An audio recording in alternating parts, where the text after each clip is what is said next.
जय श्री विष्णु भक्तों, आप सभी का स्वागत है, जहां हम धार्मिक और पौराणिक कथाओं को आपके लिए सरल और रोचक ढंग से प्रस्तुत करते हैं।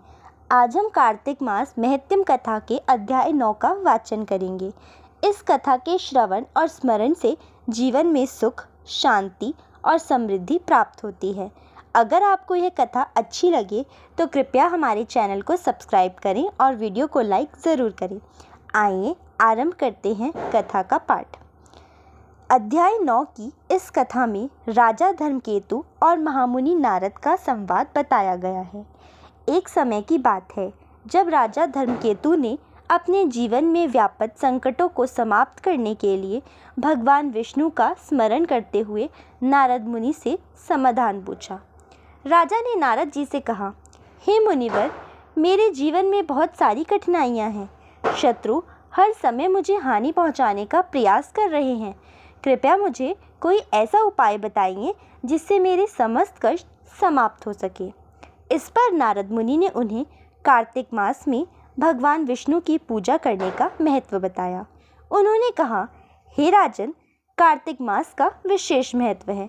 इस मास में जो व्यक्ति श्रद्धा और भक्ति से भगवान विष्णु का पूजन करता है, उसे सभी प्रकार के कष्टों से मुक्ति मिलती है और अंत में उसे मोक्ष की प्राप्ति होती है। नारद मुनि ने यह भी बताया कि इस माह में भगवान विष्णु का पूजन अत्यंत महत्वपूर्ण है।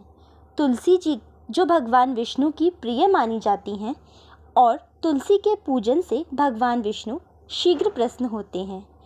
कार्तिक मास का महत्व। कार्तिक मास को सभी मासों में सर्वश्रेष्ठ माना गया है। इस मास में नदी में स्नान, दीपदान, व्रत और तुलसी पूजन का विशेष महत्व है। माना जाता है कि कार्तिक मास में भगवान विष्णु के निमित्त जो भी कार्य किया जाता है वह कई गुना पुण्यफल देने वाला है। इस मास के दौरान संध्या के समय दीपदान करने से व्यक्ति के समस्त पाप नष्ट होते हैं। गंगा, यमुना या किसी भी पवित्र नदी में स्नान करने से विशेष पुण्य की प्राप्ति होती है। आइए पूजा विधि और नियम जानें। इस माह में प्रतिदिन सूर्योदय से पहले स्नान करके भगवान का ध्यान करना चाहिए। घर मंदिर में तुलसी जी के सामने दीपक जलाना चाहिए और तुलसी माता की पूजा करनी चाहिए।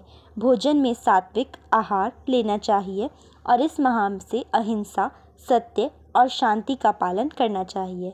नारद मुनि ने कहा कि जो व्यक्ति कार्तिक मास में नियम पूर्वक भगवान विष्णु का पूजन करता है वह सांसारिक दुखों से मुक्ति पाता है और उसके जीवन में सुख समृद्धि आती है।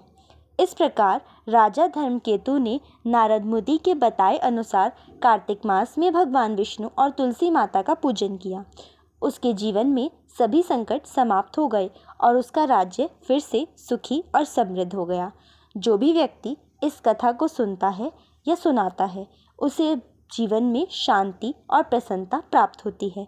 भगवान विष्णु की कृपा से उसके समस्त पाप समाप्त हो जाते हैं और उसे मोक्ष की प्राप्ति होती है। तो दोस्तों, यह थी कार्तिक मास महत्म के अध्याय 9 की कथा। हमें उम्मीद है कि आपको कथा अच्छी लगी होगी। इस कथा को श्रवण करने से भगवान विष्णु की कृपा प्राप्त होती है और जीवन में सुख और समृद्धि आती है। अगर आपको वीडियो पसंद आई हो तो लाइक करें, मित्रों के साथ, परिवार के साथ शेयर करें, चैनल को सब्सक्राइब करना ना भूलें ताकि इसी तरह की और पौराणिक कथाएं आपके लिए ला सकें। जय श्री विष्णु।